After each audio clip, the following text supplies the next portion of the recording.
لما بنك اسكندريه طلبوا مني املى بيانات الKYC هزيت دماغي في حكمه وعملت نفسي فاهم، بس طلع ان ده نو يور كاستمر، اعرف عميلك. لما بيعرفوا بيانات عنك زي سنك مثلا مش هيبعتوا لك عن برامج معاشات، لما يعرفوا مثلا انت خريج ايه هيقدموا لك في برنامج مكافحه البطاله.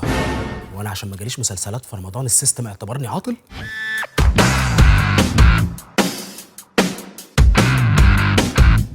انا اسمي احمد الجرحي، وبنك اسكندريه ساب كل الناس وجايبني انا عشان افهمكم المصطلحات البنكيه.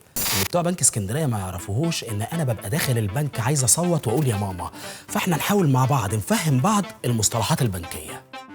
تعرفوا ايه عن الKYC؟ ايه KYC؟ ايه KYC؟ لا انا اعرف KFC، ما اعرفش KYC. اللي هو الKYC اللي هو برنامج اعرف عميلك. ايه؟ برنامج اعرف عميلك. اعرف عميلك؟ ده زي الفل. بص انا اقول لك، هو الKYC تقريبا يعني قريب بيقولوا ايه ما ايه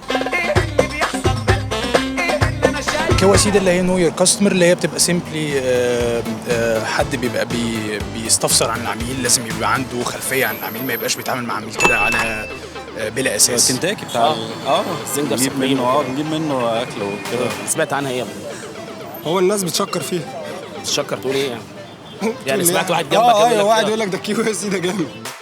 KYC نو يور كاستمر، يعني اعرف عميلك. ده لما البنك يطلب منك يعرف كل بياناتك الشخصيه زي اسمك، عنوانك، سنك، كلها بيانات تعرفنا اكتر عليك كعميل في البنك، عشان كده سموه اعرف عميلك. واحد، عشان البنك يعرف يوصل لك عن طريق التليفون او الايميل الخاص بيك. 2، يبعت لك رساله على تليفونك بعروض مناسبه. 3، يقدم لك كشف حساب. وكل ما البنك يكون عارف عنك معلومات اكتر كل ما تجربتك البنكيه بتكون اسهل واسرع وافيد. بخبره بنك اسكندريه هيعرف انت محتاج ايه، واهم من كل ده بيحميك. تابعونا واعرفوا مصطلحات بنكيه اكتر في برنامج اسال الخبير مع بنك اسكندريه، ولو عندك اي اسئله اكتبها تحت في الكومنتس واحنا هنجاوبك عليها، ولاي استفسارات زوروا موقعنا او اتصل بينا على الخط الساخن.